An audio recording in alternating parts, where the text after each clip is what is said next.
There comes a moment in life when the questions we least expect hit us the hardest. For me, it happened over a casual lunch with a good friend. He looked me in the eye, his expression a mix of concern and disbelief, and asked, "What are you grateful for?" The weight of that question froze me. I searched for anything to say, but all I could muster was, "Nothing, man. T here is nothing good in my life right now." Those words hung in the air, heavy and absolute, as if they carried the full weight of my struggles. But little did I know, the universe was about to challenge that belief in a way I would never forget. Let me know if you'd like to refine or adjust anything.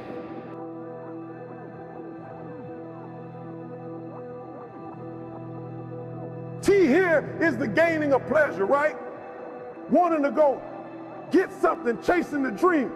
But then T here is the avoidance of pain. And for a lot of champions, that's a pretty big driving force for them. And so, at least for me, I leverage both of those things on me to get myself to take action this thing. People think that, like, I'll be happy once I get like this big, amazing home, or once I get this car, or once I get this relationship or an amount of money, then I'll allow myself some happiness. The problem is the finish line always moves. You never arrive there, right? The other part is, people think, well, if I enjoy myself now, I am going to lose my drive. In other words, if I could just wire myself with enough pain all the time, I won't lose my drive or ambition. The truth is, T here is no correlation between the two at all. T here is no relationship between you feeling complete pain all the time and losing drive. And so I talk about living in a state of blissful dissatisfaction. And really the best example that would be like, if you've ever, I love a good meal, right? If I bought into a great piece of steak, if you are a steak eater like I am, you take that first bite. It's like complete bliss, right? T here is no correlation between how great that tasted and your lack of desire for the next bite. In fact, that bliss causes you to want more of it. And so the more we come into a reward ourselves with bliss, we're not going to lose our dissatisfaction. We're not going to lose that. And so for me, our brains, this dopamine hit you get when you do something successful. If you constantly cheat yourself out of that hit right biomechanically in your body, less in the future, where you want to achieve the next level, the next dream, the next step. And that's why so many people stall out in life. They got to a certain point and they cheated themselves out of the bliss, out of the celebration. It's important that we celebrate our wins. We celebrate our lives because it causes us to want the next bite. It keeps us hungrier, not the reverse. And so for me, I want to live in a state of being grateful and blissful now, not waiting for some future place or date that may never arise. Or self-confidence is really self-trust. So the first thing is the people I know that are really happy are very self-aware. In fact, the best entrepreneurs I know are very self-aware they're aware of their shortcomings, right? They want to improve them. They want to get to the next version of themselves all the time. And so for me, self-confidence comes because I didn't have it. And I think anytime you meet somebody like yourself or myself who might now appear self-confident, it's because I really had to find tools and resources, because I was so insecure and shy and introverted. So I had to find techniques and resources to build that up in me. And for me, it's very simple. It's the promises that I keep to myself. If I have a habit over and over, beginning to stack one on top of the other, of keeping promises I make to me, not other people. In other words,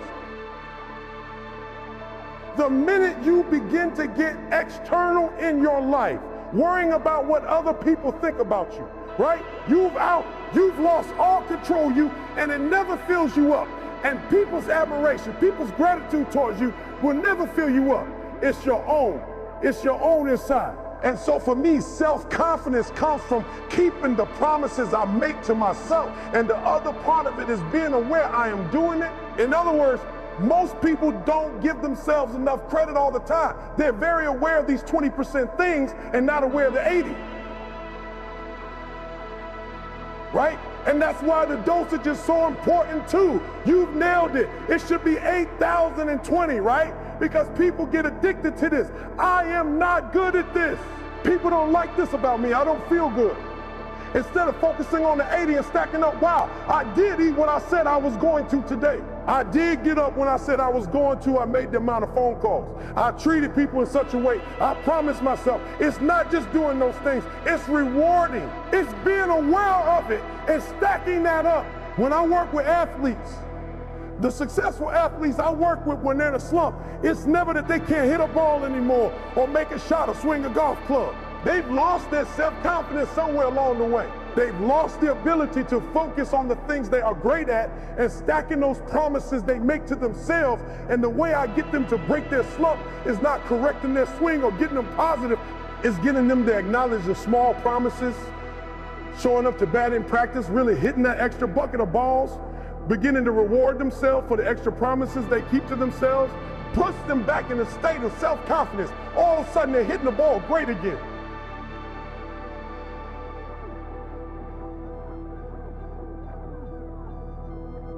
And so what started as a simple question at lunch, a question I couldn't answer in that moment, became a turning point in my life.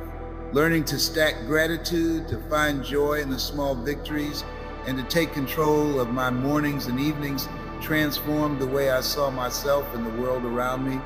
It reminded me that life isn't about waiting for some grand external achievement to feel fulfilled.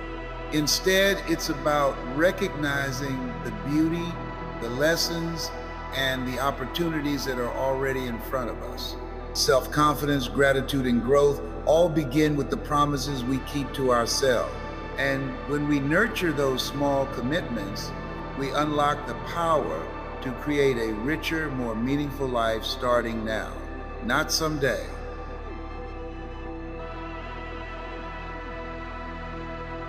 Don't let fear, doubt, or criticism hold you back. Stand up, face every challenge, and persist, because it is through those challenges that you will build your greatness.